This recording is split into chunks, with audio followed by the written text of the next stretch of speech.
exciting to see this many people come out. It's amazing what a little competition for First Selectman would do for voter interest and participation. Thank you for coming. Thank you, too, to the League of Women Voters for moderating this event, for this debate. East Haddam is a wonderful town, and I believe it has huge potential to be even a better town in which to live, work, raise a family, operate a business, and retire. Yes, the economy is not doing so well. Yes, our governor is asking for more money because of deficits, or cutting spending because of deficits. And yes, there's problems. We have an increasing tax rate, which is something that's troubling to a lot of people. But this is our town, and we can make it have a bright future. We can put our hearts and minds together and work a capable improvement plan. In November, the November 2015 issue of Connecticut magazine just came out. Rates towns every year throughout the whole entire state, all 169.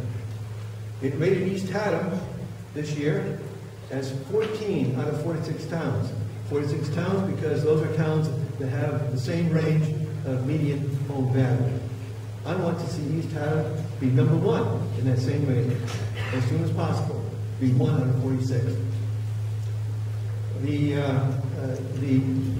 two primary purposes of a town government is to provide services provide needed services for residents and businesses. And the second function of a town government is to collect revenue to pay for those services. They need to be kept in balance. When they're out of balance, it's trouble for both government and taxpayers. The financial statements on the town website indicate a consistent trend of rising taxes. And in fact, since 2011, according to the financial statements on the town website, the spending has increased an average of 3.5% per year, and taxes have increased 4.6% per year. The difference because of declining non-taxable revenue, non-tax revenue. This is an alarming trend. And if you think these numbers are wrong, I ask you to take some time and check your own tax bills since 2011. The bottom line question is, can the businesses and residents of East Haddam live with these tax increases? I don't think so. I have a 5-initiative leadership plan that addresses this, as well as the whole town in general, to be number 1 out of 46. I'm sorry, your time is up. Sorry. Thank you. Next, Mr. Gubbins. I'm Ed Gubbins, and I'm running for First Selectman because I'm worried about the future of East Haddam. I'm not a politician or a salesman. I'm a regular citizen, throwing myself into the hectic political forum to make use of my extensive management skills to run our town more efficiently. It's true revenues are down, the state's cutting back in reimbursements. In the current deficit situation, there's no end in sight. We've given back lucrative grants because of lack of solid plans and a lack of leadership. We need to slow and prioritize our spending. We need to work within our means, identify essential needs and fund those, and identify non-essential needs and slow the spending appropriately. Budgets will be scrutinized thoroughly in my administration. No line items are too small to question. Town department directors will be given specific attainable goals and held to achieving those goals for the good of the town. I will be in my office every morning and throughout the day. I will drive my own car, and I'll be at the meetings in the evenings. I'll work diligently for the people of East Haddam and keep you informed. You'll know when I'm applying for a grant, and you'll know what it's for. You'll know the cost and the progress of all specific projects throughout my term.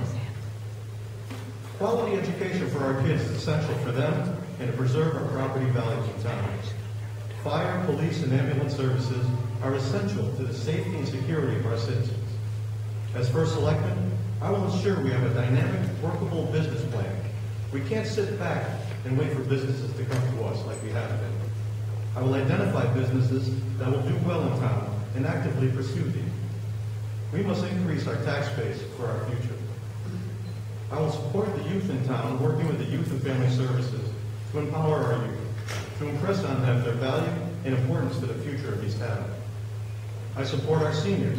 I'll ensure that they are delivered the services they require. We are the examples for our future generations. how we provide for our seniors, is an important lesson to our youth. Above all, I'll make the tough decisions to ensure East Haddam is prosperous in the future. This means I may need to slow spending on popular issues. For years, I've been an adamant supporter of open space, and I continue to support it. However, with rising taxes and competition for resources from other important services, we need to scrutinize future purchases until our financial outlook improves. When that happens, I'll openly advocate for additional purchases. East Haddam needs to find a balance between our needs and our wants. The financial state of our town dictates we invest in our essential services and make tough decisions on the rest. We are facing a $20 million expenditure in capital projects that I predict will be fraught with large additional charges. We have issues with the elementary school and other buildings throughout the town that have been allowed to deteriorate for years. The lack of leadership with the Harris property has severely split our community. I will work to unite our community once again. Time is expired. Go with Gubbins. Vote on November 3rd. Thank you. Hi, everyone. Welcome. Great to see you all out tonight. It's Red Ribbon Week to focus on the drug-free community, and I apologize. I know Youth and Families having a big presentation in the cafeteria, but thank you for being here. It's great to give you a chance to explain what Sue Links and my platform will be going forward for the next 2 years and where we've come from. It's like a puzzle where we're bringing all the pieces together to try to improve East Haddam as a community. Step one is to provide economic growth. I believe East Haddam is on the threshold of really being one of the #1 towns in the country. By approving the 4 capital projects that we did in the last referendum, and by preparing for that for the last 8 years, creating a financial plan, you're opening up the opportunity for the East Haddam Village to really, once the town offices move into the old middle school, we have a multi-complex Park and Rec, Youth and Family, or Youth and Family will still be at their building, but Park and Rec, the town offices, the Board of Ed, and the police. You'll have a complex that will free up the whole village for redevelopment. That redevelopment will eventually add to the grand list and help keep our taxes under control. It also helps the Moodus district. You know, Moodus does matter. We like to kid, but Moodus is a key part of our economic strategy, and that's where a lot of our commercial businesses reside and where a lot of our population lives. I think getting the town offices there can only improve and make this town a better focused commercial district in Moodus and a tourism district in the village. Finally, another platform key will be to focus on continually improving our education system. One of the big draws when people decide to move into communities, how good is your education system? We're a unique town. We've partnered incredibly well with our Board of Ed.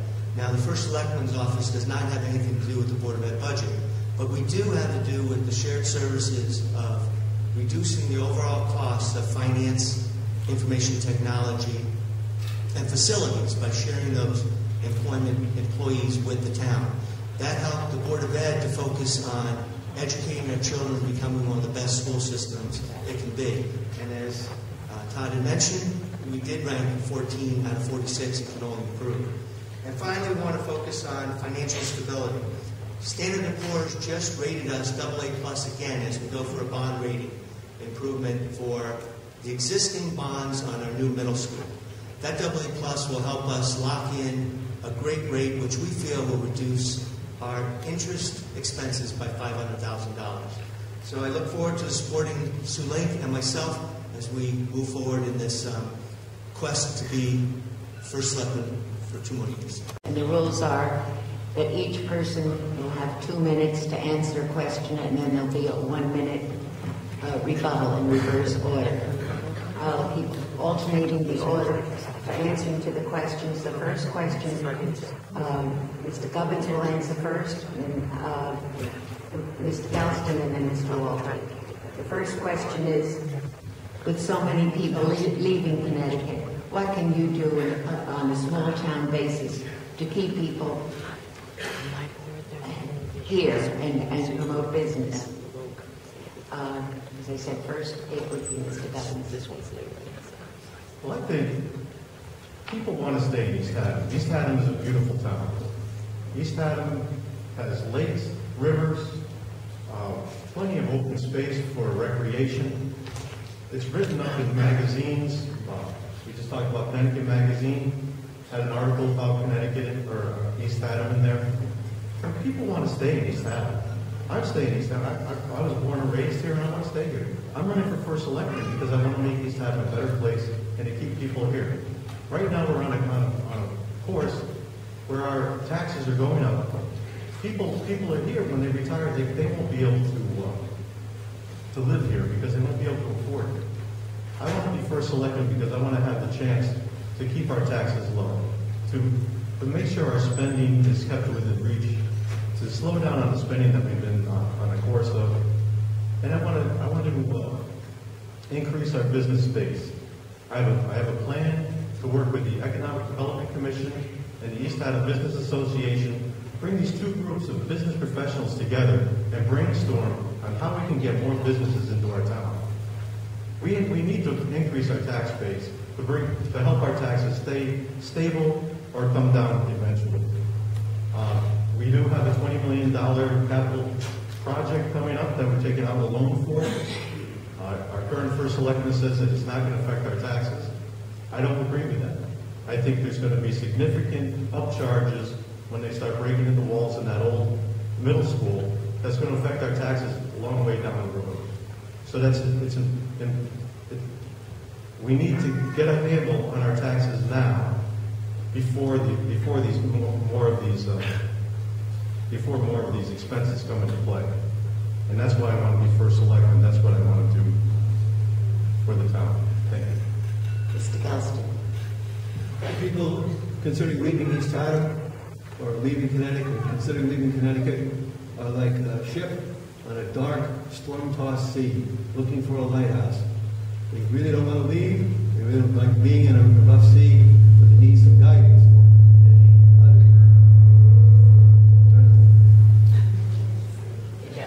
Did I lose any time there?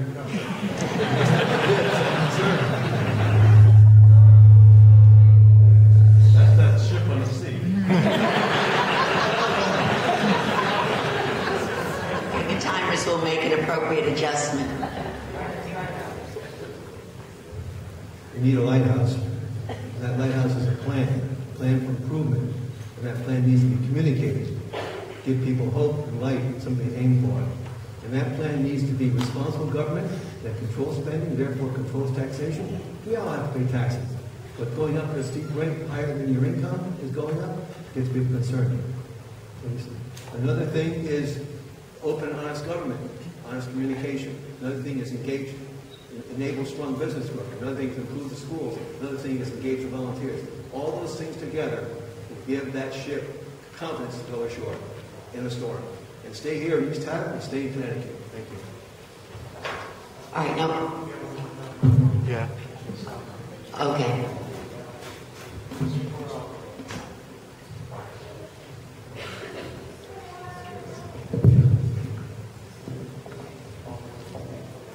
And everybody in the back can hear okay?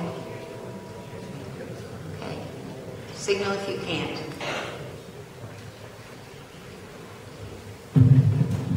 Okay, the next item will be that each person will have 1 minute rebuttal and not to be understood. Oh, I'm sorry. Mr. Wolf, that's right. I skipped. Trying to keep people and business in East Haddam. Luckily, this is one of the prettiest places to live in Connecticut, if not the world. Huntington Post ranked it as one of the top 19 places to see in the entire world. Connecticut Magazine ranked Foxhart Golf Course as the top golf course in Connecticut. We have the top state park in Connecticut. To help businesses, Economic Development Commission has been doing a great job. We have now a very good tax incentive plan, which more businesses are taking advantage of in order to keep them here. We have a loan program, which is great to help businesses thrive.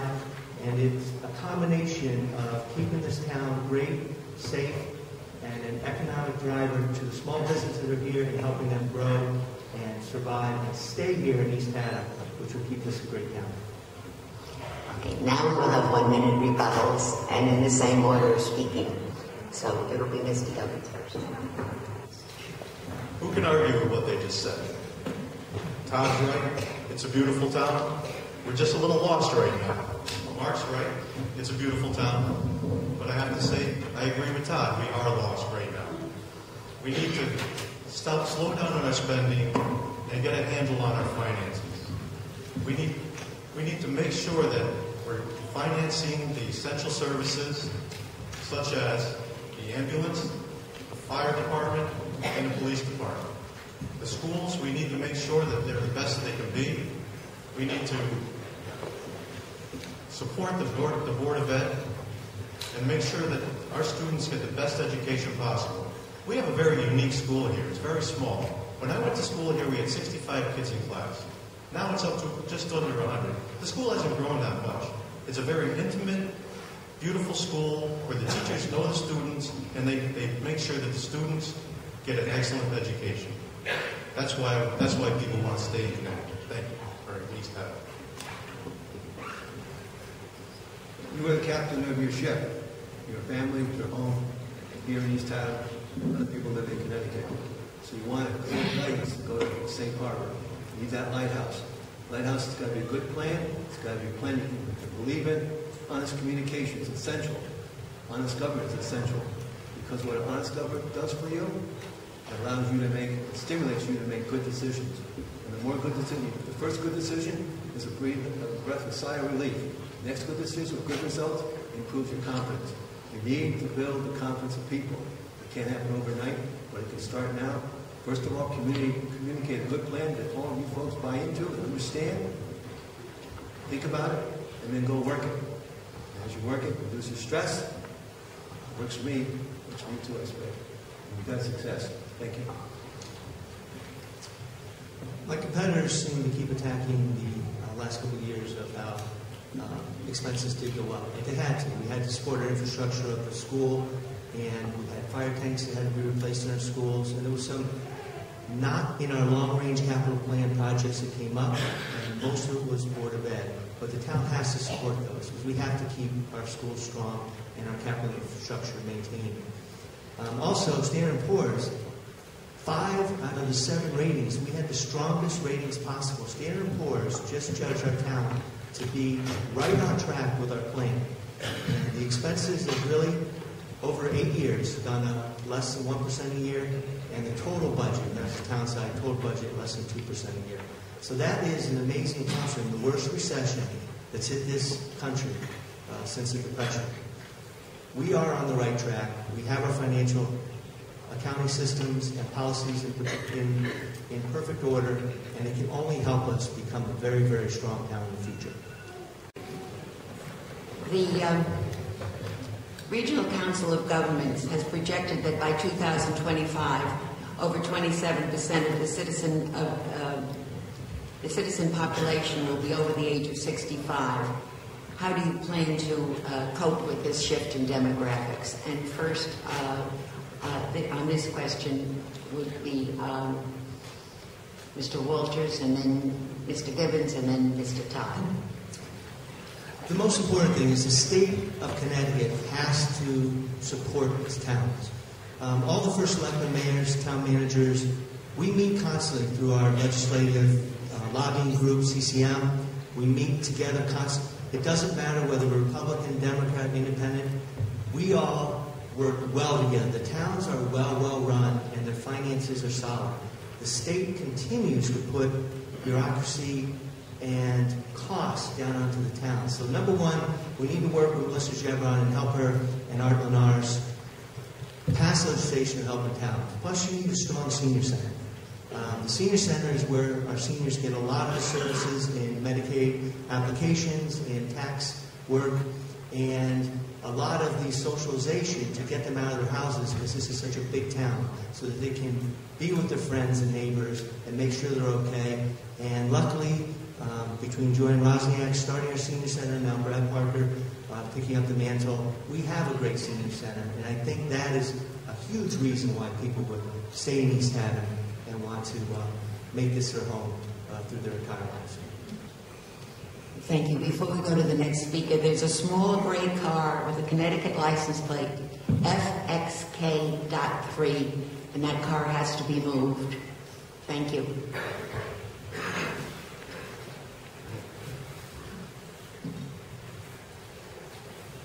Maybe they're in the volleyball court.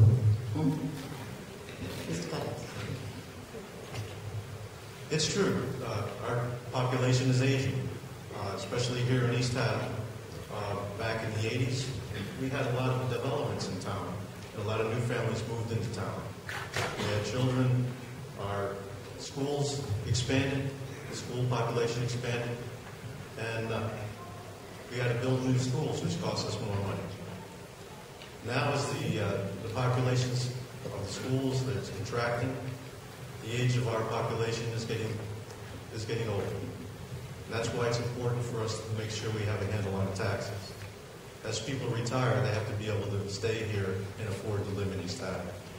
If we keep raising the taxes the way it's going, retirees are not going to be able to live in East Haddam. I talked to a gentleman who figured out that he pays about a third of his salary in taxes in town. He doesn't know how he's going to make it when he retires. He figures he's going to have to move out of town, and that's a shame. We talk about a vibrant senior center. We do have a vibrant senior center here. Brad Parker does an excellent job. I drive the bus for the seniors in town. I take them shopping, and I take them to the casino once a month. They love that. But we don't give them the services as much as we can afford. I came up with an idea that we can bring a car down to the senior center and keep it there during the day, so that at any time the senior can call the senior center and get a ride to the doctor or get some prescription from the pharmacy. Those are things now they have to schedule 24 hours ahead of time. This wouldn't cost us a dime to improve these services. It'll be a lot more services for our seniors. So, well, thank you very much. Each one has another 1 minute in the same order. I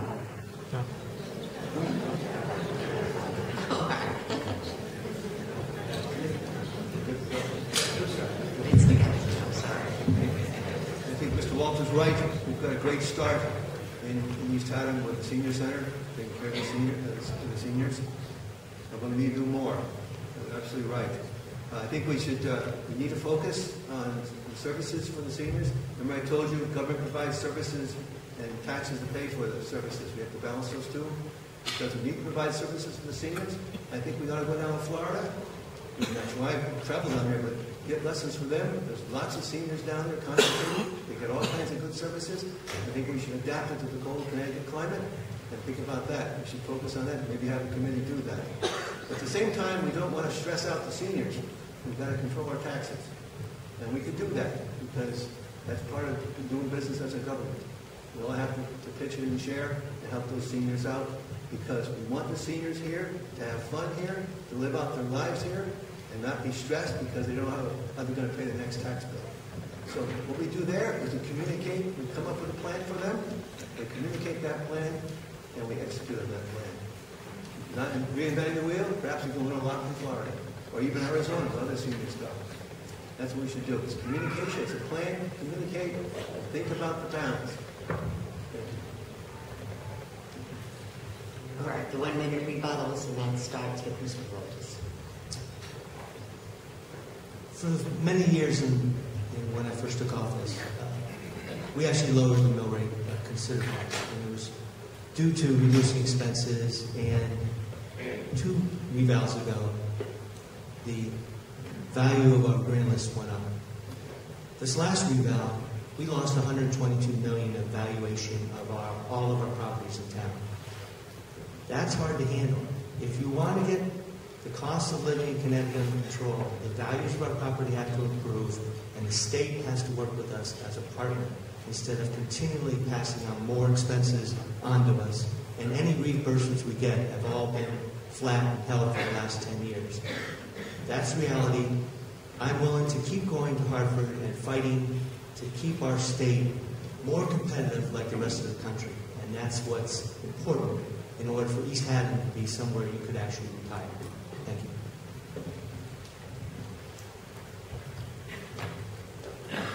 Raising the grand list helps, but it's not the answer, the whole answer. The biggest piece, if you look at evaluate how taxes are done, the biggest means to control taxation, excessive taxation, is to control spending. I agree. We should push back on those agencies above us that force us to do things that we really don't like or can't afford. We have to push back. And all that stuff, federal government to the state government, all trickles down to us. This is where, in the towns, this is where the rubber meets the road. So we need to be especially careful, especially vocal. But again, come back, we need to have a good plan and execute on that plan. And communicate.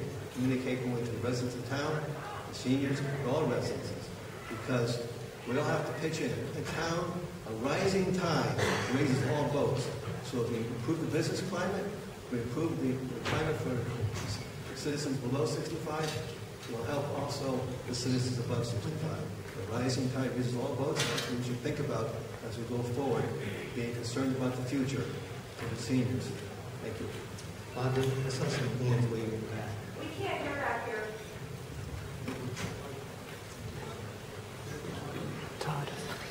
We'll try to adjust the hearings. I'm having trouble here because I'm hard of hearing, but I'm up close. And then I'll try to... Test one, test one, test one. Can you hear me? Hello, 1, 2, 3. When I'm close? 1, 2, yes, folks. Yes. I literally pulled the short straws. Okay. It's not my turn, is it? That has a minute. All right, again, just wave a hand if you can't hear it, okay? All right, you have a minute. I don't agree with our first selectman when he says that spending has gone down and that it's getting more affordable to be in town here. Our mill rate when he first took over was 20.55 mils. Now it's at 28.68 mils. That means a homeowner with a $200,000 assessment paid back in 2007 $4,100 a year in taxes. Now, this year, they're paying $5,700. That's $1,600 more a year. People that are retired can't afford this. If you have an aging population, you need to work with them and cut down your spending to keep taxes in check. You need to control spending. You need to look at the services that you can give to your population without using the resources that you have without raising taxes. Thank you. Okay, the order of the next speakers will be Mr. Walters, Mr. Gelston, and then Mr. Gubbins. What are the 3 specific areas where you could control spending, as we've heard from all the candidates? What are the 3 specific areas? Mr. Walters. Well, what we've been doing for 8 years is partnering with other towns. The best way to control spending is to not try to do it alone. We've actually shared our assessor with Chester. That's income to our town. Due to the recession, she's had hours available, and Chester actually uses her for part of her total pay. Chester pays us, and she's our employee and helps out Chester. Animal control is now a regionalized animal control at East Hampton. East Haddam, again, it's our animal control agency. East Hampton pays us, and we handle animal control for 2 towns. The benefit to East Haddam is that it helps lower our costs, and it also helps give you much more coverage because you're able, instead of having just 1 employee or a part-time employee, we have more people to cover the shifts when dog bites or rabid animals come into your yard. Another example, shared services. We combined the finance director for Board of Ed and town into one. We laid off our subcontracted IT department and share with the Board of Ed. Board of Ed now supplies IT to the town. We also have a facilities director that is both town and Board of Ed. We combined the 2 libraries. We have now 1 library director. We used to have 2. We also stopped, by combining the libraries and making town agencies, we stopped the expending of their endowments specifically the Rathbun Library, so that those endowments wouldn't burn away, and at the end we would receive the library with no endowments, and the town would have had to bail it out completely. So all these are examples of how we've lowered the expenses of running a town. Unfortunately, it's not easy to do it every year, but we feel the budgets we bring to you are financially solid, and we try to put everything up on the internet so you can look at it, and our finance director and my door and the Board of Finance are available for you whenever you want to come. There are many ways to cut taxation or control taxation. Everybody hear me? And one is sharing services with other towns. That's good. Another is shared services. I'm not sure if shared services really helping that much. Another is to have people go out and do different jobs in town, share jobs in town as they work general government. But another fundamental way to cut spending is to watch where the money's going. Where's it going? I think we need a better accounting system in this town so everybody, you folks as well as myself, can understand what the bucket of money is and the holes in the bucket if there are any holes.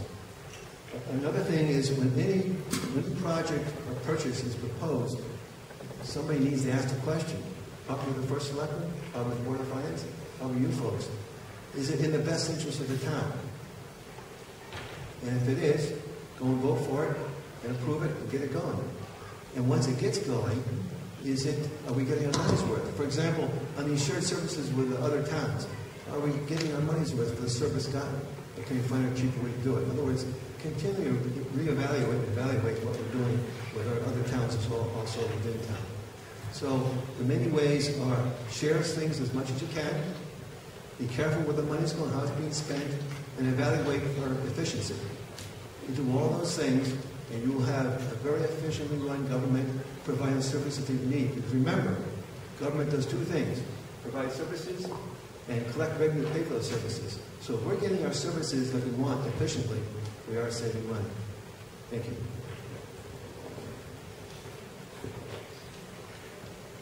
First of all, I'll conduct myself in a fiscally responsible manner. If we can't afford things, we're not going to buy them. The small savings that we can look at, as we scrutinize the budgets, the small savings that we can accumulate along the way will eventually add up to a lot of savings for the town. Another thing I'll do is I'll use my management skills to have our department heads in the town run their divisions efficiently. I'll follow up for accountability and make sure that they're doing what I tell them to do, or what I ask them to do. I'll scrutinize the budgets. I'll slow down our spending. We need to slow down our spending. We can't keep up the pace of spending that we've been doing all along. I'll question budget line items. No line item is too small to question. I'll identify the essential and non-essential spending. Put our money into the essential spending and scrutinize the non-essential positions and spending and make sure that our money's going to the right spot. Most of all, I'm going to work with what we have. I'll use innovative thinking to think outside the box, to do things differently than what we do now. I'll also work with the Economic Development Commission to increase our tax base, to draw more businesses into town. I'll be the biggest cheerleader for our town.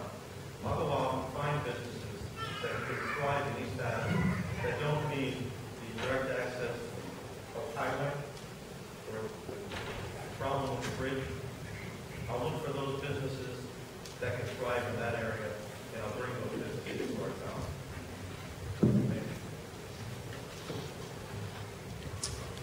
When I took office, I don't think anybody really probably realizes we had management-letter deficiencies in our audits. We had the Board of Ed on an antiquated software system where they were still managing a big part of their expenses on Excel. By bringing in shared services and everything we've done with the Board of Finance to professionalize our town, we now have had perfectly clean audits year after year after year. We now are all on Munis. The entire town is on one software system. We're at the fingertips. Our finance director or anyone within that department, including our superintendent, can pull up any expenses or myself and know where we are. And It's these types of changes we've made that have professionalized our town, and that's why Standard & Poor's feels we're one of the top-rated towns in the country. AA plus is one down from AAA. The only towns that get AAA are Greenwich. So be proud as a town. We are solid, and we've made huge strides in the last 8 years. Thank you. Audits are a great place to start. Audits are good. But you've got to be careful about this. They don't tell the whole story sometimes. But what we do see is our taxes going up. That's not clearly reflected in the last audit I saw from Luke Shapiro. That's one point I'd like to make. Next point is shared services. Shared services sounds real good in theory, but frankly, I'll be honest with you folks, I can't really see any savings with it. It's kind of muddled and fuzzy, and if I were running a business like that, I'd be out of business in a couple of days. So I'm not sure about shared services. Maybe it can be, maybe it is saving money, maybe it can be made even better, but it's not clear to me. I'd love to see some accountants explain it to me. Thank you. I'd say we're probably on solid ground because we're paying more taxes. No wonder why we pay down our bond. I think the microphone. He's a Republican. All right, start the time down again. Yeah.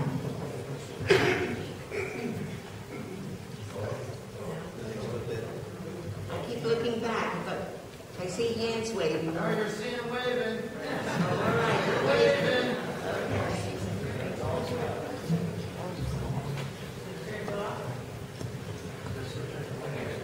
Hello? Hello? I didn't touch it.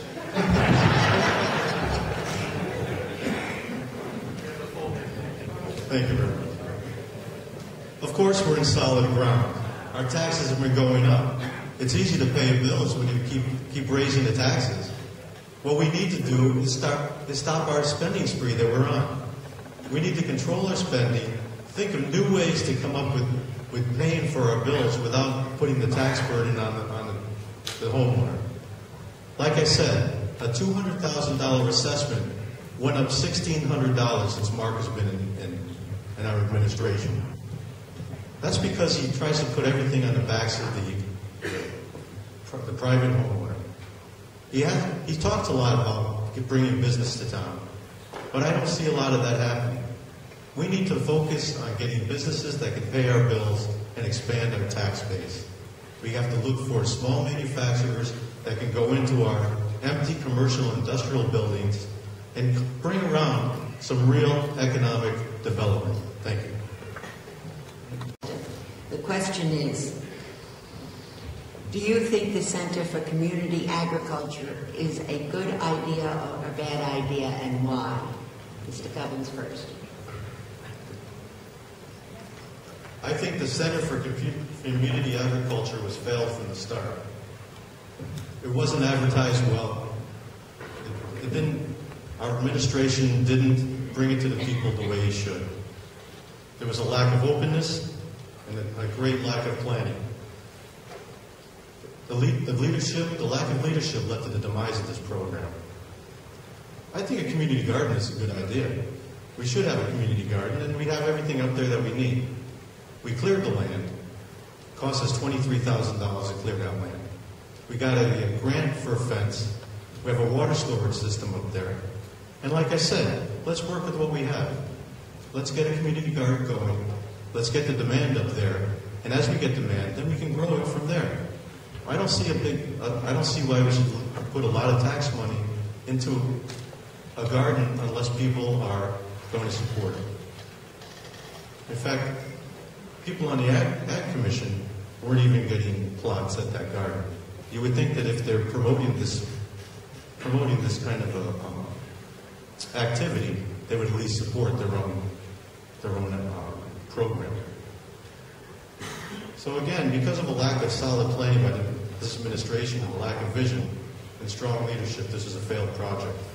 We lost a $431,000 grant, almost $500,000, because when they brought it to a town meeting, they had no solid plan to bring it forward. Not only did we lose $431,000, now we're on the hook for $56,000. And out of that $56,000, we're paying $33,000 just for architectural renderings and drawings of a storage shed, a pavilion, and a bathroom. We better frame those and put them in our new buildings, because there's better than a tighter print. Thank you very much. The buck does stop here. I am the first selectman. When boards and commissions come with ideas, this idea actually started back with Sue Merrow and a meeting years ago, probably 11 years ago, when we were trying to decide how to drive the economy of East Haddam. Agriculture was a huge plus. We wanted to focus on agriculture and open space as two of our anchors. We did that. The Ag Commission brought through a grant. It was an idea to really teach people how to farm for supplemental income.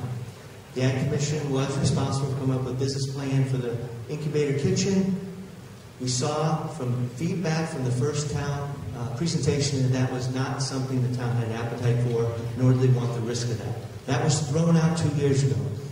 The Ag Commission self-destructed. We created a new agricultural commission. That commission was driving forward with a much smaller, condensed project, which was a pavilion, irrigation system, which is basically a well that runs hoses so you can water your tomatoes, and a tool shed that was donated to us, plus a mortar building at the Public Works Department for all the equipment. Unfortunately, because the Ag Commission and the previous Ag Commission kept battling, misinformation that was out from the first Ag Commission was rampant. They continued to talk about a commercial commission, caused panic, and probably the biggest lesson learned is do not underestimate the Facebook and different social mediums, which I believe can lead to much misinformation that will have our voters actually returning state grants, which can be repurposed. Many towns, including our town, if you don't like the grant, you can repurpose it to something within the guidelines of that grant, which we continually tried to advise the town, but that message was being drowned out. It's unfortunate, because that money could have been used to offset other expenses that our taxpayers may have to pay in the future. So, thank you. The road to hell is paved with good intentions. It was a real tragedy for that community center agriculture to be shot down by the voters. I can understand why the voters did that. It was a plan that was ill-conceived, ill-communicated, ill-advised. And we have to learn a lesson from that, not to have it happen again. I don't think anybody in the town voted against the steep grant, voted for rescinding it because they didn't like grants. Grants are a good thing. Grants bring money into town. But if that plan was better executed with a real business plan that gave people confidence, like the storm-tossed ship at sea looking for the lighthouse, it probably would be there today, going well. I'm a farmer at heart, and I believe in the community garden. I think it's a good thing for the town. And it's good in other towns. And we've got a very large one here, lots of capability. But there's another important thing. We want to do this again, and maybe someday we could do it again if we have a good plan. I think we need to give the Ag Commission some teeth. Throughout all of this, they're only advisory. They had no responsibility, no authority. That's not a good thing for a commission. The commission is key to this, and they should have let it. But being advisory, it didn't happen. So it's a real tragedy in my mind. It didn't have to happen that way. But so we can take lessons learned from it. Going forward for the next time, we'll want to propose a project in town, whether it's an ag center, or it's a transfer station, whatever needs, other entity in town needs a grant. Thank you. 1 minute rebuttals in the same order. Boards and commissions and the residents have offered excellent project ideas for the town. But the current administration has taken its ideas that could have united our community and divided our community. The Harris Project is a blatant example of that. Because of the lack of solid planning by the administration and its lack of vision and leadership, it ended up being an issue that divided our community. They put together this deal behind closed doors and slipped it through a sparsely attended town meeting. You know, if you're going to have a $431,000 project, you need to plan for it. You need to advertise for it. And you need to come to the town meeting with a solid plan. It was embarrassing when I was at that town meeting, when Mark didn't even know who was going to clean the bathroom. There was no solid plan. You come to us with $431,000, $500,000 project with no Sorry, plan. the time is up.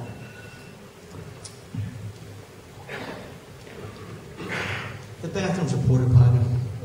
I continually told the committee that this could be whatever they want. If they want to focus on just an irrigation system so they can garden, that's all it can be.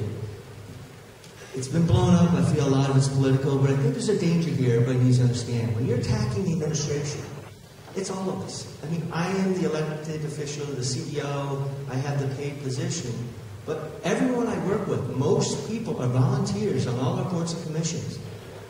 If we allow this to continue, where we pick sides and we attack each other and make fun of each other on social media and the papers, you're going to lose those volunteers. You want to talk about costs going up in this town, it'll explode. We need to work together, stop this nonsense, and really, I'll take responsibility that this project should have been publicized more and not allow the advisory committees to try to work out a solution. It didn't work. It resulted in losing the grant. It's unfortunate. Thank you. Please refrain from any applause. That has been made quite clear throughout It's the debate. unfortunate. Yes. Did I lose any time? Hold a second. Thank you. We're very careful. It's all about building trust, folks. We need trust in our government. What? You can't hear me? To my mouth. Okay, here we go. Okay? Time I got starts. one of those contact mics. Okay, thank you, ma'am. It's really quite simple. Really? If you had a good idea, it was a good intention, communicate it. But organize it and plan and communicate it with honesty. Full disclosure. Get people involved. And that's the secret. And what that does, it builds trust. And when you build trust, not only is the town thinking, not only is the Ag Commission thinking, but all you folks in town are thinking your ideas as well. So we're all one team. So we're all confident. We know what's going to happen. We know what to expect the results. And every project has problems, so when things go wrong, everybody can help. That's all. It starts with building trust. And of course, along with that, is you've got to watch the money, like everything else in town. And I'm guaranteed, if you do that, you're going to see good results. Thank you. The order for the next question will address the drug problem in East Haddam. The drug problem. There's also an alcohol problem. And what that problem needs is people. People being aware of a problem. First, you have to recognize there is a problem. As Disraeli once said, the first step to fixing a problem is recognizing you have one. So everybody needs to recognize the problem or problems. And it is a big problem that affects all of us, whether we have kids that have the problem or not, or people, adults who don't have the problem. It affects the whole town. So we need to come together. And we have to look at our agencies in town that are already there, like Youth and Family Services, and the one that Tony McCabe runs, but I can't remember the name of it now. She runs several organizations, but all about the drugs and alcohol use. We need to use them as our leaders, as our places of information, and work with them. But we need to come together. Right now, there's not enough people involved with the problem. Not enough people in town recognize the problem. And many towns don't want to recognize the problem because it's somewhat embarrassing. And it's trouble. But we can't keep that up. We'd be like the ostrich burying its head in the sand. You know what happens to the ostrich? Thank you.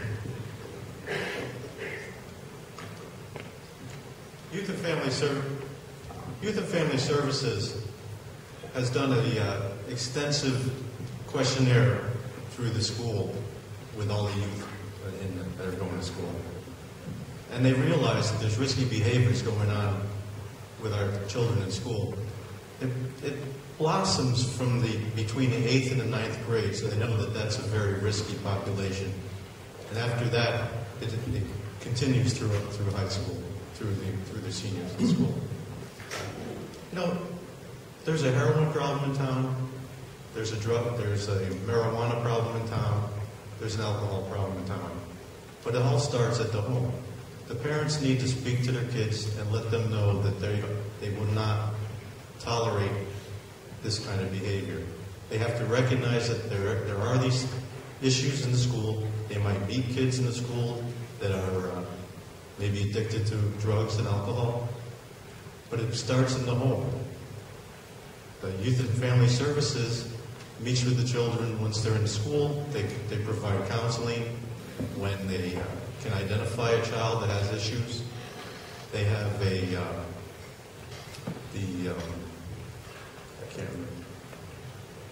program that can divert the children that get in trouble with drugs and alcohol from the courts to the town so that they can do counseling within the town and maybe do some community service to keep them out of the court systems. So the Youth and Family Services really does a good job in our town. We have the Coalition for the Drug-Free, for East Haddam's Coalition for Drug-Free Town. They're very good on Facebook. They share their stories so that other people that are going through the same issues feel that they have support. So I think that we have a good support system with meeting the drug and alcohol issues within East Haddam. Thank you. The drug issue is nationwide. It's not something to just East Haddam. I was on a committee, statewide task force for addressing drugs through all assets possible. Youth and Family is our #1 coordinator of these programs. We have a $125,000 grant for a drug-free grant. We have every year for 5 years. That's led to many initiatives such as the Party Patrol, partnership with our police force, which goes out and breaks up large parties. It also helps under 18. It's all about giving kids the assets. We test for 40 assets. The more kids are involved and have activities, the less likely they are to use drugs. After 18, the police enforcement becomes a major determiner of trying to control drugs. That's usually our young adults that get addicted to the opiates and then switch to heroin, which is very cheap, which is a nationwide problem we're having right now. So it's an issue that's very complex. We're lucky for such a small town to have such a great Youth and Family Service coordinator with Tony McCabe and her board of directors and her mostly part-time employees, the drug counselors, the Juvenile Review Board, which tries to keep our kids that are under 17 out of the court system for the first strike, and a police force that we've now are transitioning from a part-time emphasis police force to a full-time force. We still have 7 policemen, 3 are now part-time, 4 are now full-time, and 1 resident trooper to oversee the whole program. So it's solid. We have both day and nighttime shifts with our police. We have our part-timers filling in. I'm feeling good that East Haddam is as solid as it can be for the amount of money we're spending on youth and family and police enforcement. And it's going to take all of our help. Thank you. The 1-minute rebuttal in the same order. Thank you. Opportunities. One of the reasons kids are getting into drugs as early as age 11 and 12, it's really quite scary, is they're idle. There's something lacking in their lives. There's a void there they want to fill. And being idle doesn't help the situation. It creates opportunity. So as First Selectman, I'm going to seek more opportunities for youth activities, whether it's more sports, or it's giving kids jobs. When I was a kid in this town, almost every kid had a job of some sort. I don't see that so much today. I'm not sure why. But one of the things that we learned at visiting Tony McCabe on Monday night is that one of the things kids look for is a job. It gives them a sense of value and worth. Or a sport. We need to do that. We need to give those kids opportunities other than the kids that play junior varsity sports in the school systems. And that's what I like to do. I think that's the biggest single most powerful thing, in addition to getting the parents to help make you, is to give them something to do with their time.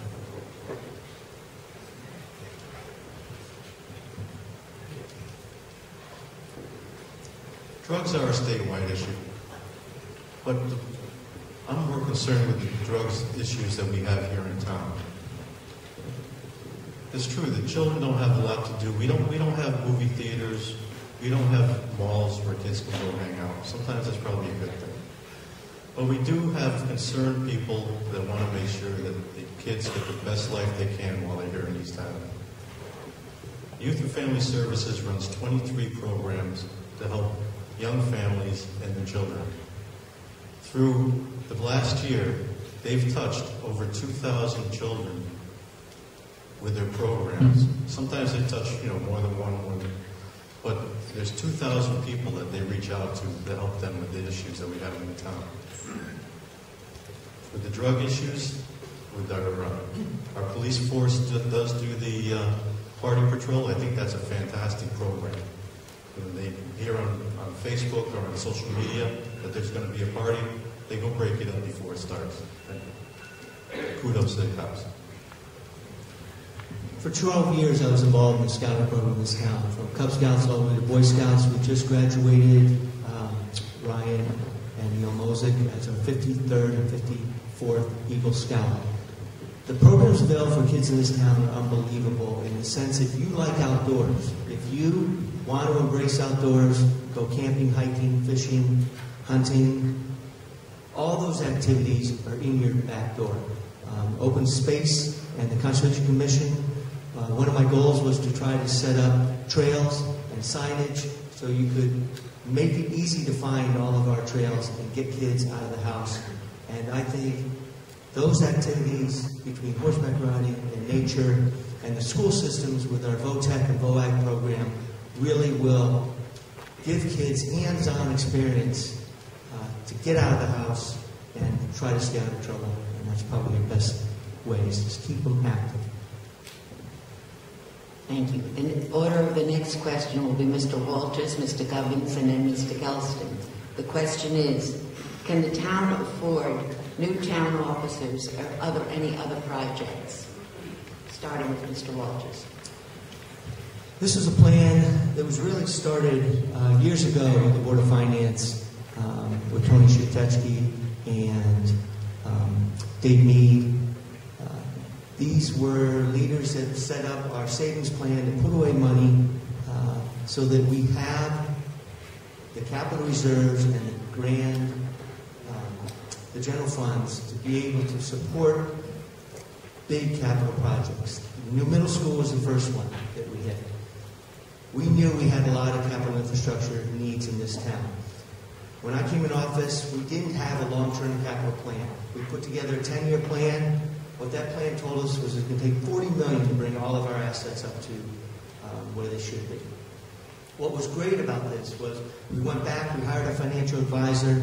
He told us, working with the Board of Finance under the leadership of Sue Link and Dr. Safaro and the rest of the board, we figured out how much we could afford. The maximum debt level this town has ever had was $2,300,000. That's all the interest and all the principal of our maximum debt service. We set that as a top that we were going to never go over, but it was a commitment. And then we funded our reserves so we could handle the $20 million going down the road. We have to handle the debt service of that $20 million. It'll be years out. We'll finance it through our own bands and self-funding until we finally bond. But through professional leadership at the Board of Finance and our financial advisor, we've set through a program that Standard & Poor's. We've got the strongest rating you could get as a town for our debt service program. That means Standard & Poor's believes that program could not be any more solid. Thank you. Mr. Gubbins. When Mr. Walters took office back 8 years ago, they knew they had to do the middle school. That was a given. They already made up a committee to study it, and they came up with a number, but it was never brought to referendum. Not only was it not brought to referendum, there was no firm project timeline to get anything done. It sat for 8 years without anything happening to that school. The roof leaked, the building went deteriorated. At the same time, they knew the firehouses needed work. They decided that they'll put those off too. Those deteriorated, and now then they came up with the scheme that they were going to redo the whole middle school, put the firehouses, put everybody in that same building. Then they looked at the price and said, "Oh, wait a minute, we can't afford that." So now we have a scaled down project, or capital gain project, capital service project. After 8 years, because we haven't done anything, because of procrastination, all our capital projects that come in due, we have to take out a $20 million loan at one time and pay that off over the next 30 years or 40 years. We need to do the middle school, we need to do the firehouses. In the elementary school, we put a Band-Aid on. We put $2.7 million into our elementary school, and they know they're already coming back next year for more money. Mark Walters says it's not going to affect our taxes at all. I don't buy it. We do a $20 million project with cost overruns that come with every single project that we do. We're going to be paying for this for a long time. Thank you. Mr. Kelsey.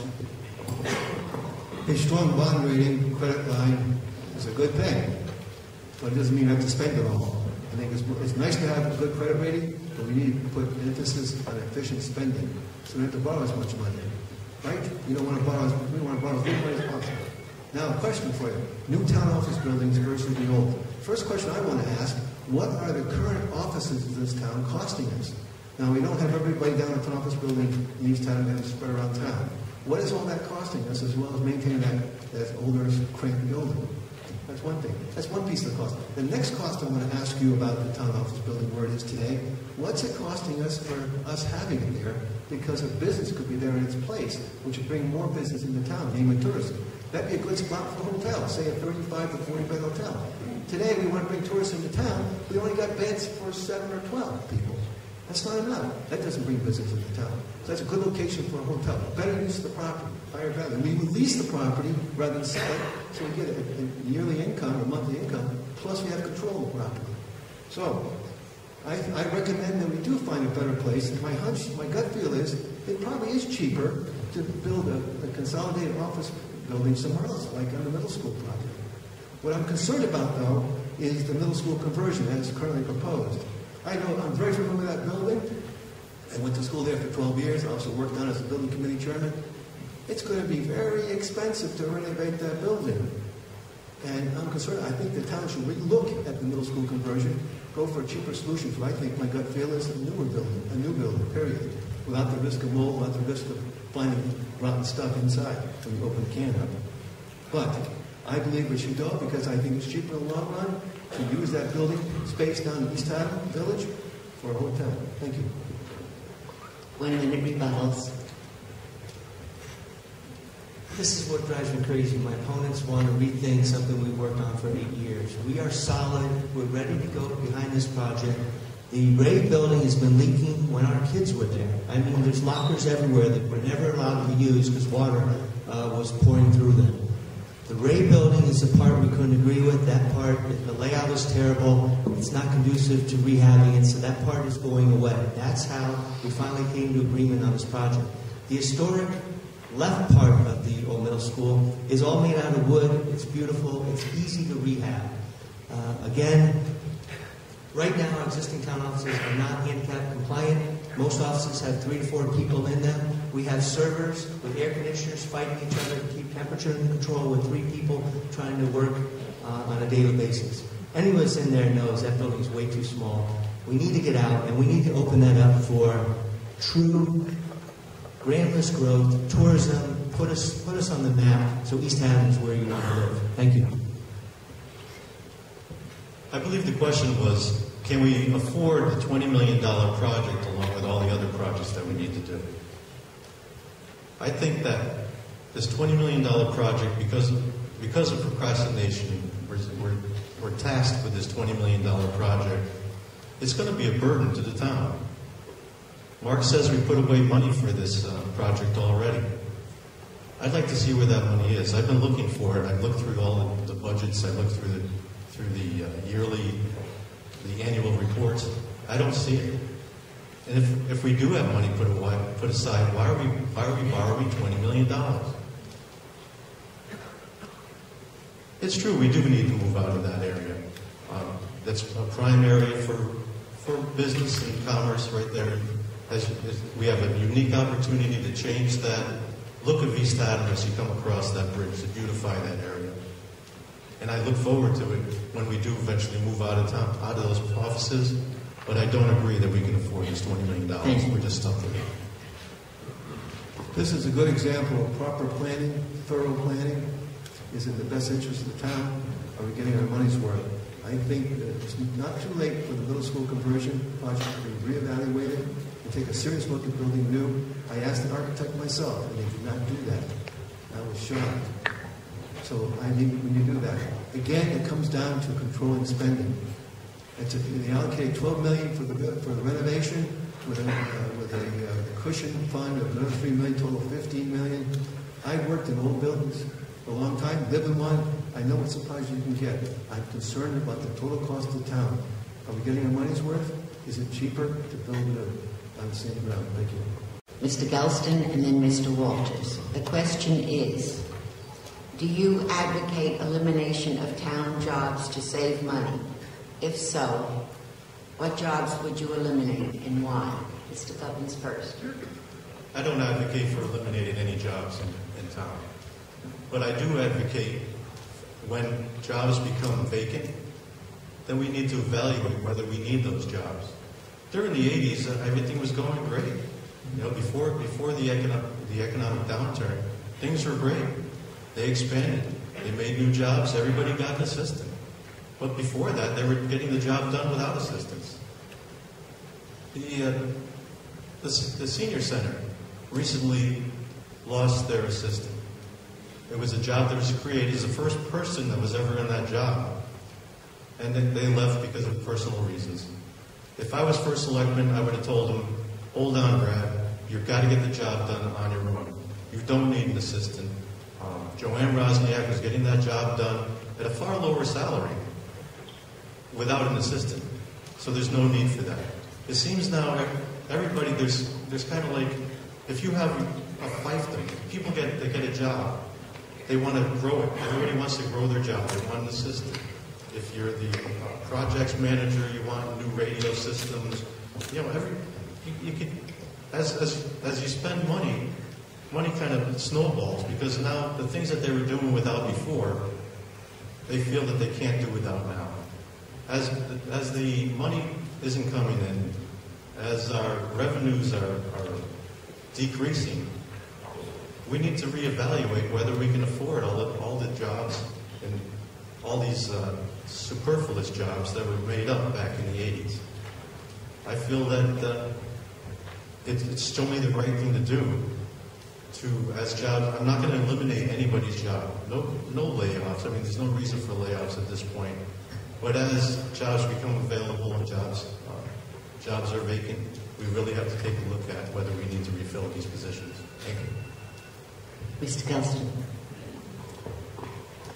As we talked before, the town needs services, and it looks like it's going to need more services, particularly for the senior citizens. Things change. It's not the 1980s, not the 1990s, it's not even the early 2000s anymore. Things change, and we need to adapt like any other business. I don't see us eliminating jobs, or positions, but I see us shifting people around to different positions where it makes the most sense. I think we should evaluate each position as to what we're getting for our money. Is it useful today, or where else can those people move? So I really don't see jobs being eliminated, but I see jobs being shifted. Again, is it in the best interest of the town? Are we getting our money's worth? And I think the civil servants down the town will like that. Now they're providing a service that's valued and respected, and they're going to have some happy customers. So I think we should put our emphasis into a thorough evaluation of what jobs are being done today, what are we getting out of them, and where else do we need services in town that maybe we need now and didn't need before, and services that are being done today we used to be pretty busy with, but not so much anymore. It's just a clear signal to me to move some people around and provide services for the residents and businesses of East Haddam. Thank you. This is what I've been doing for 8 years. We've been reducing full-time positions. We don't have a zoning enforcement officer now. We don't have an assistant tax collector. We don't have a full-time assessor. We only have one library director instead of two. We no longer have 2 resident state troopers. We have 1. We don't have 2 full-time firefighters anymore. We have 1 full-time firefighter, 2 part-timers, and per diems. All these changes have saved us quite a bit of money, but the service levels are still great. We still are doing a fantastic job because we have a robust volunteer fire department, and a robust volunteer ambulance department that can backfill and support those full-time firemen and per diem firemen/EMS, so that you can get the care you need. The hardest thing in a rural, large town like this is when you're in need of services, whether it's police, fire, ambulance, public works. When we have snowstorms, we actually do a better job than most towns all around us. And I would challenge you to tell me a town that does a better job than we do plowing snow and keeping our roads at top paved quality performance with the budget we have. So it's easy to cut bodies, but you will cut service. You could go down to 7 public works employees with a road foreman, but we have 8 because our routes are so huge. Each snowplow route is 3 hours to make one loop with the size of the town we are. So we have made those changes. I'm confident that we are modifying and adjusting and looking into every employee application we ever take out, and we'll continue to modify them. So any ideas, my door is always open. Please bring it to me. And these are all discussed in open meetings, at the Board of Selectmen meeting, then they're vetted through Board of Finance. And then finally, the budget you vote on, you're voting on exactly what our infrastructure of employees looks like in the town. Thank you. The 1-minute rebuttals in the same order.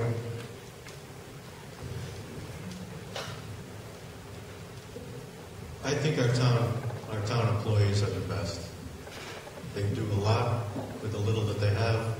They're in cramped offices and the old town offices. I think our town crew does an excellent job, as you said, plowing the roads, making sure during emergencies the roads are passable, and that the town runs as it should. I'm not talking about eliminating those positions. That's the infrastructure that we need to do to keep the place running. What I'm talking about are jobs that may go vacant, that we need to scrutinize to make sure that we're getting the best bang for the buck. As Todd said, we can move people around. We can use think outside the box. Maybe use per person to do 2 jobs like they did before. But I do not advocate for getting rid of anybody's positions. Thank you. Thank you. I don't see eliminating anybody's jobs either.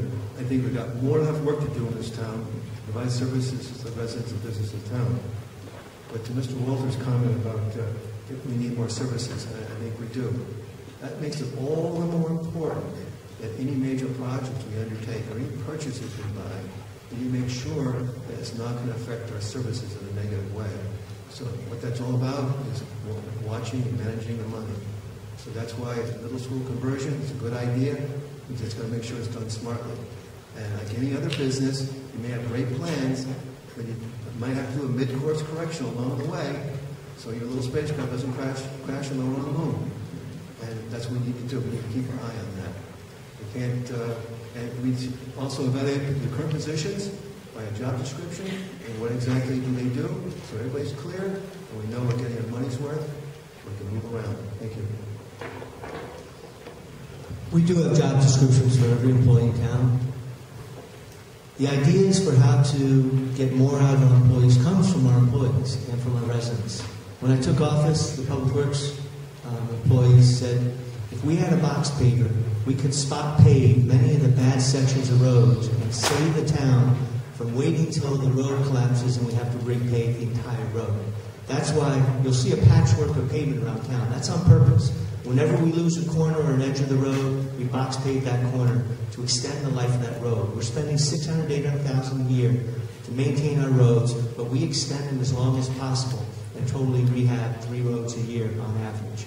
So it's these creative ideas that stretch the dollars. We do have great employees, and I'm confident that every time we have a position that comes available, this is the time of decisions we make in evaluating.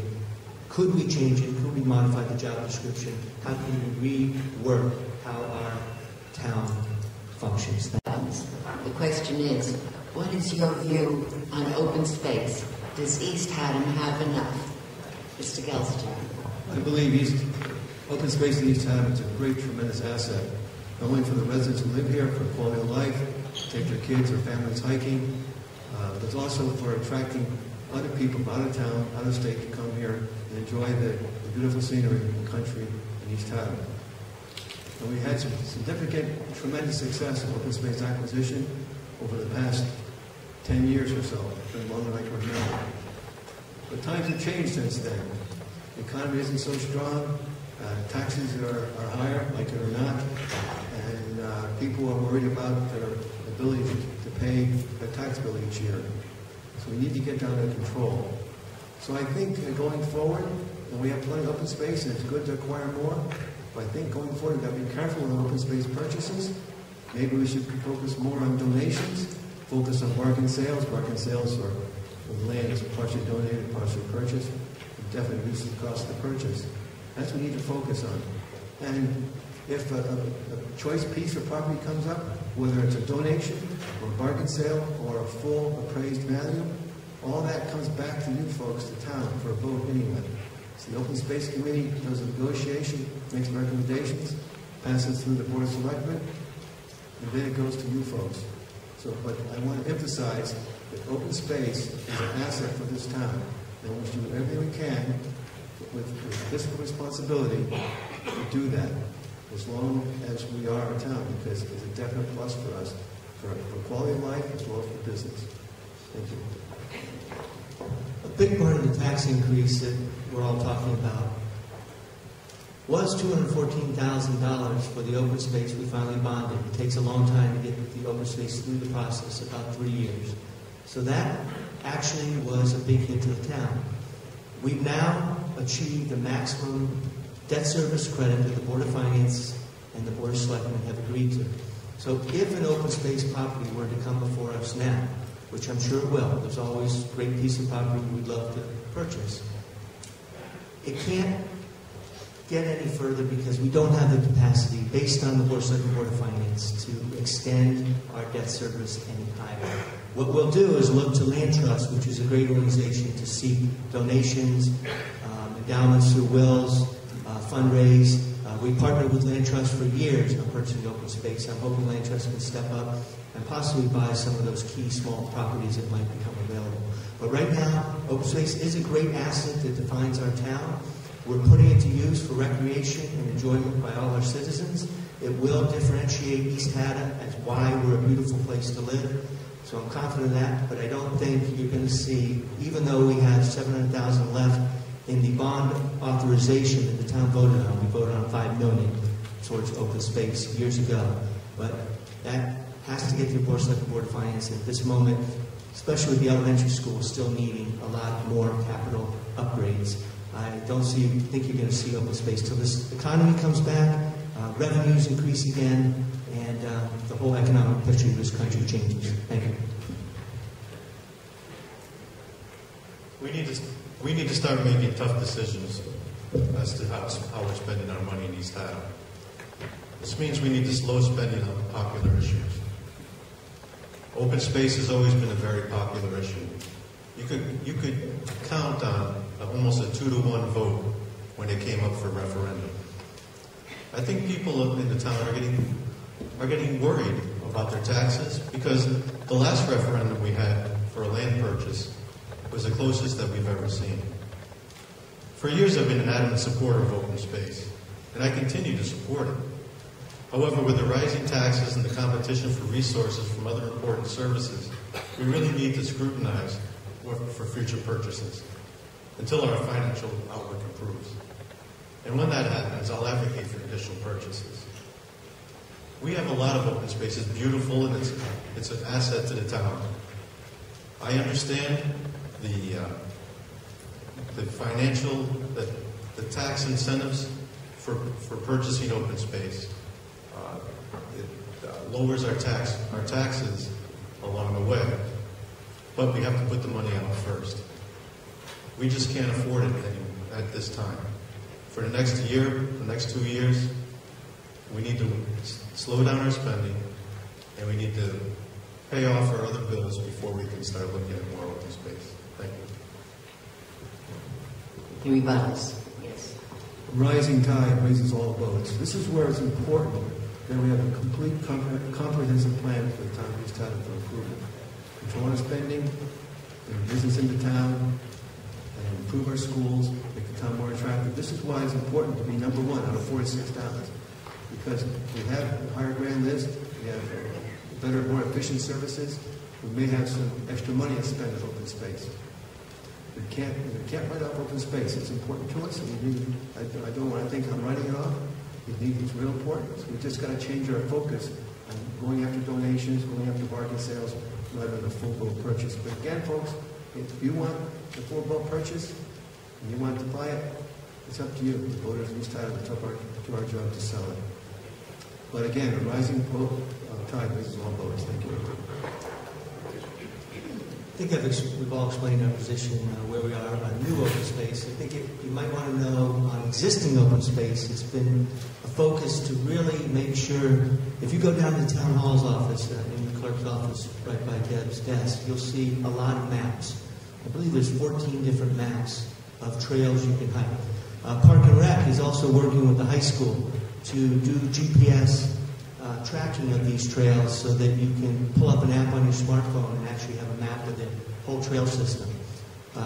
Conservation Commission, working with the Eagle Scouts, we've been building bridges to connect all these trails, so eventually you can have literally a 10-mile hike within East Haddam with overnight stops that you can camp in. So all those things are exciting. There'll be a reason of why you'll want to live here, and if you just keep the faith, we have great programs, we have great people, and I'd like to see another 2 years to really solidify a lot of these programs. Thank you. Open space is a fantastic attribution that our town has. We have miles of trails throughout the town. In fact, we just opened up, or we're opening up, a disc golf course over by the transfer station for kids for recreational purposes on an open space area. We have the Dean property, we have the Hatch property, we have the Florida Road property. They're all contiguous, so you can start on Mount Parnassus and go all the way down to Florida Road on one contiguous hike. We're lucky to have so much open space in our town. I'm happy we have it, and I'm happy we made the purchases we did, because now we need to slow down and not buy any for at least a couple of years. Thank you. This will be the last question, and then we'll have candidates sum up. The order of answering will be Mr. Gubbins, Mr. Walters, and Mr. Gelston. The question is, how do you plan to support residents of Bayshore Lake in their efforts to manage invasive weeds? Let's start with Mr. Gubbins. I'm on the board of directors for the Bayshore Lake Association, and we've been fighting with invasive weeds for years. Every year we have the Yukon comes down and maps out the milfoil and fanwork that's underneath the lake to figure out where we need to spot treat to keep the lake as clean and pristine as we can. Unfortunately, the last year they needed to drain our lake in order to work on the dam. The work went slower than anticipated, so for one growing season we had a low lake, which attributed to a lot more invasive species. The phragmites were able to grow around the lake. Through a fundraising effort, we raised $60,000 to eradicate those weeds. We authorized a vendor to come in and spray those weeds. As they die off in the next month or so, the vendor's going to come back and he's going to mow down those weeds so that we're not going to have weeds floating throughout the lake next year when the lake comes back up. They figure we can eradicate those weeds around the lake within 3 years, which isn't a problem. Our bigger problem is the milfoil and fanwort that gets down because the lake is so clear. The milfoil and fanwort are able to grow 18 feet down. Our concern is that now when because the lake has been down so far, that the milfoil and fan wort might have gotten established lower down, it might become more of a problem. This will create more of a hassle for people that live around the lake. The town itself gives us about $4,500 to treat this invasive species, and we also fundraise for the rest. Thank you. Years ago, Randy and Felicia Miller, Harvey Thomas, and Kathy Klein came to my office and put together a very good program, which they then presented to the Board of Selectmen, Board of Finance, and finally to town meeting, and it was approved. This program was that the 3 lakes in this town are a huge asset. Those lake owners that have lakefront property pay a higher property tax due to the luxury of living on the lake. But the lakes are also available to the residents through boat launches. And because of that, they felt the town needed a partner to help them protect that asset through weed control that Ed's been talking about. We did put money in the budget every year, and we allow the 3 lakes to help manage and negotiate how that money is used. But that money is used for mainly education, to teach residents that fertilizing right up to the water is going to generate huge weed control. We also asked the lake associations to organize the different associations so they speak as one voice with the town, because the town was not in a position to take sides with all the organizations.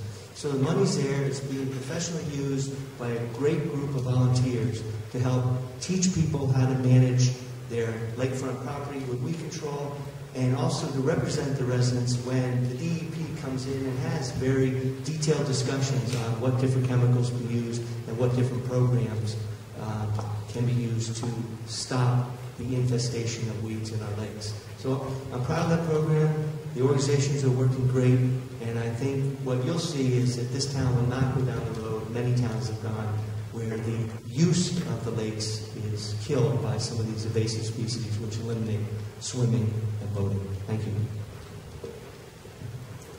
It's good that people are involved, committees, commissions, the town. That's good. But we still have the problem.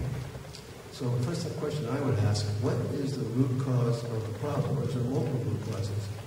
Is that being communicated to everybody? And maybe when they know it, again, it goes back to recognizing you have a problem. Sort of like the drug and alcohol problem. You've got to recognize you have a problem, and it's going to take some grit and merit business to fix it. I remember Bayshore Lake was pristine all the time when I was a kid. I'm perplexed by the milfoil problem. So we got to get to the root cause or causes. And then when we do that, we kind of come up with corrective action, meaningful corrective action, and then communicate that to the people who live on the lake. Bayshore Lake, I was told by a member of the Bayshore Lake Association, is responsible for $1 million in property tax to the town of East Haddam. I think they should be listened to and respected. Not to say they're not, but they're certainly unhappy. So find the root cause, the causes, develop effective corrective action, and communicate that to all the people involved in the lake. Now, some may be tough medicine, but sometimes we've got to take tough medicine, because I don't think people like living with milfoil for the next 100 forever up the lake. We need to fix the problem with that action. Thank you. Thank you. The 1-minute rebuttals. I'm very proud of the work that the BLA does in Bayshore Lake. It's true that lake owners, people that live around that lake, pay a lot more in taxes than their counterparts that are off the lake. We are stewards of Bayshore Lake, and we really care about the invasive species that were brought in through the state launch area, primarily by people that from out of the area that didn't clean their boats or the trailers. I think that with continued treatment and with continued support from the BLA and the Lakes Association and the $4,500 or so that the town gives us towards this eradication, that we can keep Bayshore Lake as beautiful as it always has been. Thank you. Just to help Todd out, the fan wort, the milfoil, the phragmites, they're brought in on boat trailers often, or when people dump their aquariums because they don't want their little fish to die into the lake with exotic plant life in the aquariums. We actually trained our animal control officer to help in boat launch monitoring He's on his lunch break. I told him, go to the boat launch, watch the trailers, try to educate anybody coming in. We also have volunteers that perform that with the different lakes. And we've also partnered with Melissa Gebron to have the state help with the dam being drawn down. We had other kinds of weeds that came in which grow without water. Those weeds, which Ed already described the whole program, which $60,000 of that cost was raised personally by the Bayshore Lake Association. So it's a partnership. We're going to try to get the state to own responsibility when they actually cause some of these problems with these dam projects, and we'll try to educate the boaters so that they stop spreading weeds from lake to lake when they visit the state launches. Thank you. Yes.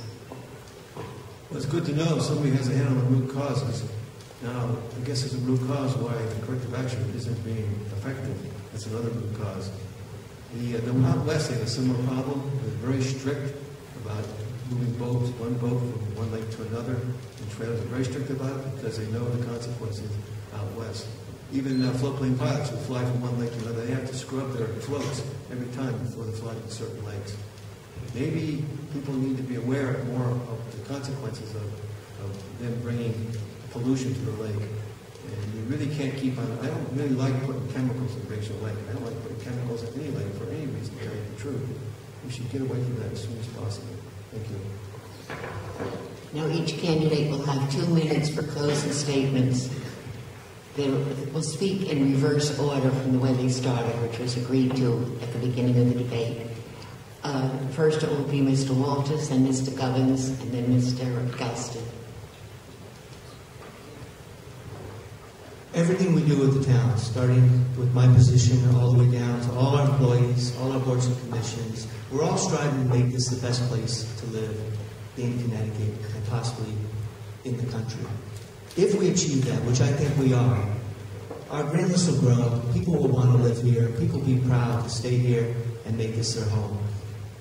I commit to you that I believe the track we're taking, the great financial stability and the modeling we're doing with our finances, the great volunteerism that this town shows through everything we do, if we keep it all positive, we keep driving forward, we can make this an even better town than it already is. I think the Lower River Valley is undiscovered. I think this whole 17 towns from Middlesex County all the way down to Lyme, Old Lyme, Old Sabre, Essex, Chester, Deep River, Haddam. These towns are all poised to really be discovered. And I think we have the planning and zoning in place to really make sure we preserve and protect what we have here. I think we have investors out there that are willing to come in and invest in making our downtown, both Moody's Commercial District and the Village Tourism District, one of the top places you could visit. We now have a town dock in town. I would love, that is the only town dock you can stop in on the east side of the river and go have dinner at the Gelson House or La Vida or an ice cream cone at Hilltop or Hillside. So all these changes are all for the positive. I'm about growing our town in a positive, financially responsible way and have you as part of that entire process through our public structure that we have for boards and commissions and town meeting. And I'd like to lead that for another 2 years along with Sue Lane. Thank you very much.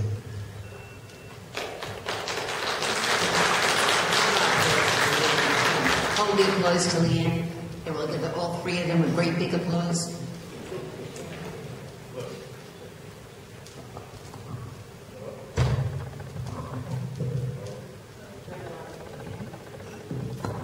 Hello? There it is. Look, whether you grew up in town, whether you just moved here, or maybe you're just here for a while, whether you make $10,000 a year or $26 million a year, we all share the same investment in our community. If you own a business and your employees are arguing and bickering, there's a problem with the management of that business. If you're in a town and there's a serious divide among the citizens, it's due to the lack of leadership at the top. Lack of openness, lack of solid planning, lack of leadership. Mark's best work was done in his first 2 years of his administration. It's been downhill ever since. That was when he had the least experience. Now we have higher taxes, a a lack of solid planning, the insider's club making decisions out of the public eye, and a divided community. Mark takes a lot of credit, but none of that responsibility. Mark Walters wants you to vote on his experience. I've experienced 8 years of this administration, and that's the kind of experience I don't want to relive. In Walter's recent mailing, he said in the past 8 years have been about getting expenses under control, which he hasn't, maintaining our town infrastructure, which he hasn't, and planning for the future, which he hasn't.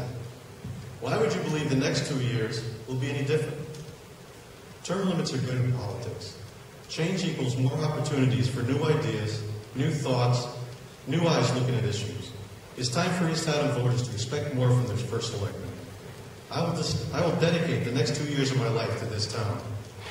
While I respect Todd greatly, historically it's very difficult to mount a write-in campaign and win. If you want your votes to count for change, go with Gubbins and vote for me on November 3rd. Thank you very much for coming out tonight. Thank you. Hold it close to the end, please. East Haddam's a great town, but there are issues percolating. I've been going door to door for about 3 or 4 weeks now, and I hear all the issues. I get emails from folks. It does have issues. It's important to recognize those issues and go fix them. Well, I believe it can be done. I can believe East Haddam can be a tremendous town. The better it is. Number 1 out of 46 towns. We have to do some fundamentals, though, which I don't think have been done very well in the past 8 years, particularly the last 5 years. We have to control spending. My first fundamental is establish a responsible government that controls spending while providing needed services for residents and businesses. The next fundamental is have open and honest government, honest communication that builds trust. Because when you build trust, you, the voters, can make better decisions when it comes time for a vote. The third thing to do is enable strong business growth. We need more business in town. We have nowhere near enough businesses in town right now. It's said that we can't have any manufacturing businesses in town, but I think we can. Look at Chester. They've got 2 solid businesses in town. One's owned by a German company, the other is a British company. There's other American companies there as well. But they can easily occupy East Haddam and bring us workers. We can provide employees or bring employees into town themselves and bring tax revenue as well. The third is to improve and maintain our schools. Towns are rated by the quality of our school system. That's one reason why we're not number 1, we're number 14. The last but not least is engage our volunteers. Yes, we do have a lot of great volunteers in town, but we need, as you can hear tonight, we need more services. We need more volunteers. We need to engage them and appreciate them. And I think we have more committees, more commissions, that they have responsibility and authority instead of being just advisory. Thank you.